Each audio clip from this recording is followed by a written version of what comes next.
Assalamualaikum warahmatullahi wabarakatuh.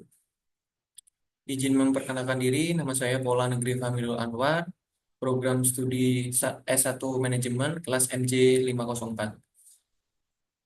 Pada kesempatan hari ini, saya akan membahas terkait manajemen resiko, analisis studi kasus dari PT EGZ.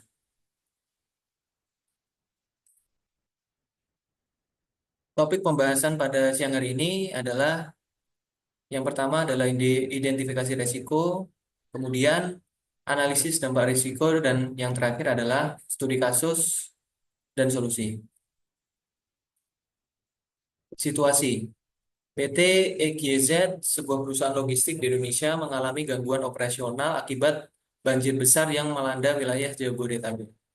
Akibatnya, pengiriman barang terhambat, beberapa gudang terendam, dan perusahaan mengalami kerugian finansial yang signifikan. Selain itu, perusahaan menghadapi keluhan pelanggan karena keterlambatan pengiriman. Situasi ini menyoroti pentingnya perencanaan risiko dalam menghadapi bencana alam.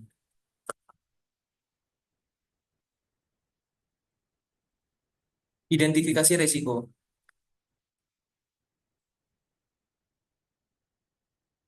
Banjir besar diakibatkan oleh bencana alam yang tidak dapat diperkirakan oleh manusia. Oleh sebab itu, perusahaan harus waspada terhadap potensi kejadian risiko. Risiko ini termasuk kategori dari risiko murni, yakni salah satu jenis risiko yang tidak bisa dikendalikan atau di luar kendali manusia, di mana apabila risiko tersebut terjadi, maka akan menimbulkan kerugian bagi pihak bersangkutan atau loss. Dan sebaliknya, apabila tidak terjadi, maka tidak menimbulkan kerugian bagi pihak yang bersangkutan atau no loss. Risiko utama yang dihadapi. Risiko utama yang dihadapi PT EGZ ada tiga, yakni risiko operasional atau risiko yang berkaitan dengan tidak berfungsinya proses bisnis organisasi, sistem informasi atau keselamatan kerja individu. Yang kedua, risiko keuangan. Risiko keuangan adalah segala jenis risiko keuangan yang diperkirakan akan timbul akibat dari kejadian atau keputusan yang akan memberikan dampak tertentu pada keadaan finansial. Dan yang terakhir adalah risiko reputasi. Risiko reputasi adalah potensi penurunan kepercayaan pengguna jasa atau stakeholder yang mengakibatkan perspektif negatif terhadap perusahaan, dalam kasus ini terkait keterlambatan pengiriman barang.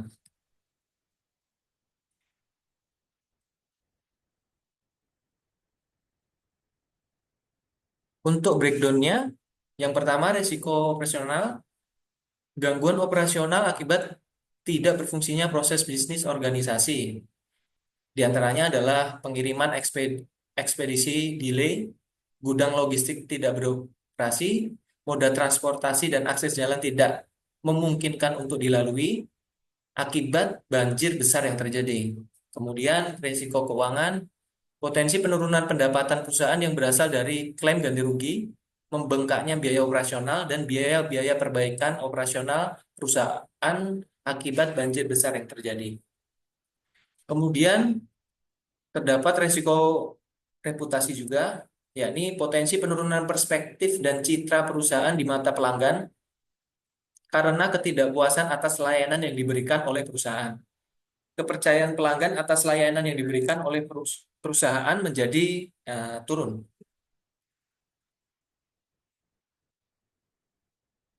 Analisis dampak risiko bencana banjir.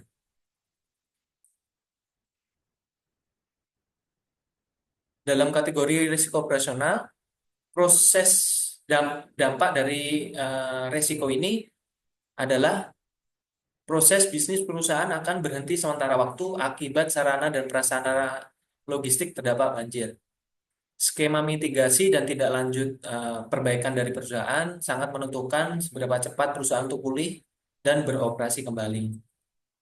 Kemudian di kategori risiko keuangan, dampak kerugian yang timbul adalah akibat proses bisnis yang berhenti akan menimbulkan kerugian keuangan, terlebih untuk perusahaan logistik yang menuntut kecepatan pelayanan. Hal ini dapat berimbas pada membengkaknya biaya akibat klaim garansi, biaya perbaikan, dan potensi hilangnya kontrak bisnis potensial. Kemudian di kategori risiko reputasi adalah hilangnya kepercayaan pelanggan tetap dan calon pelanggan potensial. Sehingga manajemen dituntut untuk memberikan kejelasan secepat mungkin untuk meminimalisir kekacauan dan pertanyaan dari pelanggan.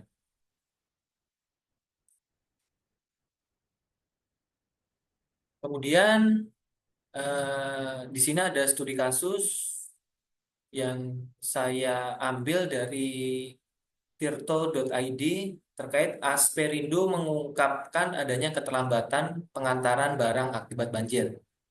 Dilansir oleh tirto.id, Asosiasi Perusahaan Jasa Pengiriman Ekspres Indonesia atau disingkat Asperindo mengungkapkan adanya keterlambatan pengantaran barang akibat banjir yang melanda sejumlah wilayah sejak Rabu pagi 1 Januari tahun 2020.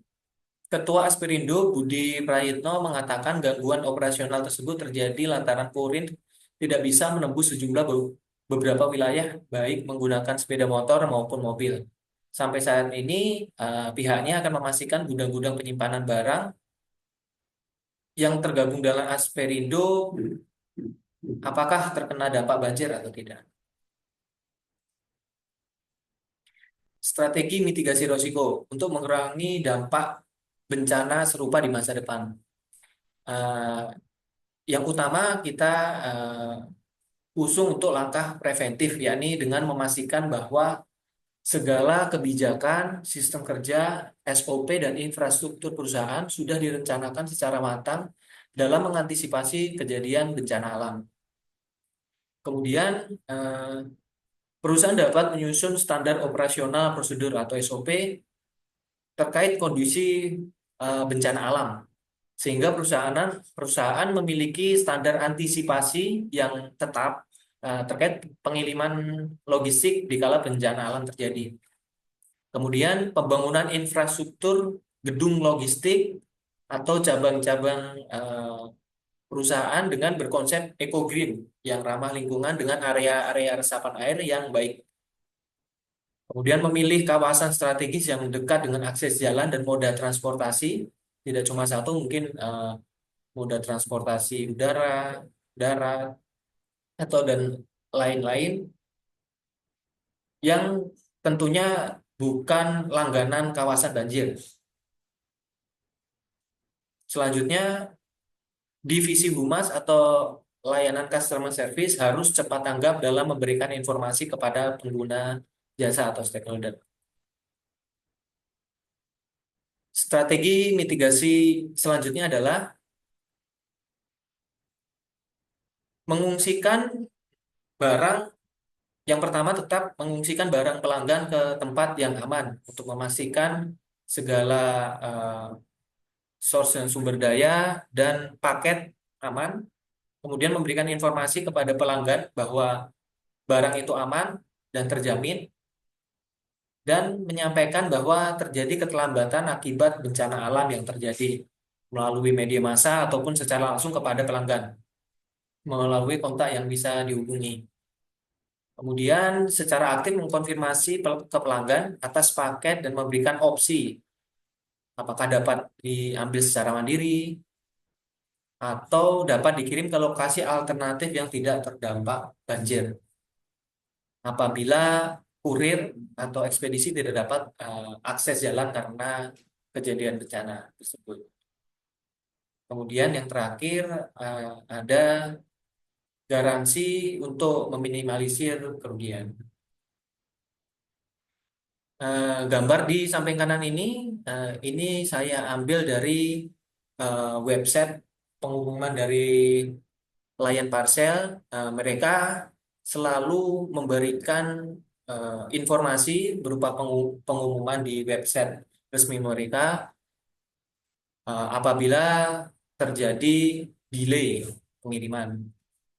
Bentuknya seperti ini, Jadi pengumuman service delay notifikasi area, keterlambatan pengiriman akibat banjir dan tanah longsor sebagai contoh. Jadi eh, pengguna jasa dapat kepastian eh, apakah barang aman atau apakah barang tersebut bisa dikirim tepat waktu. Di website Lion Parcel juga eh, memberikan informasi waktu delaynya, semisal 1 hari atau 2 hari.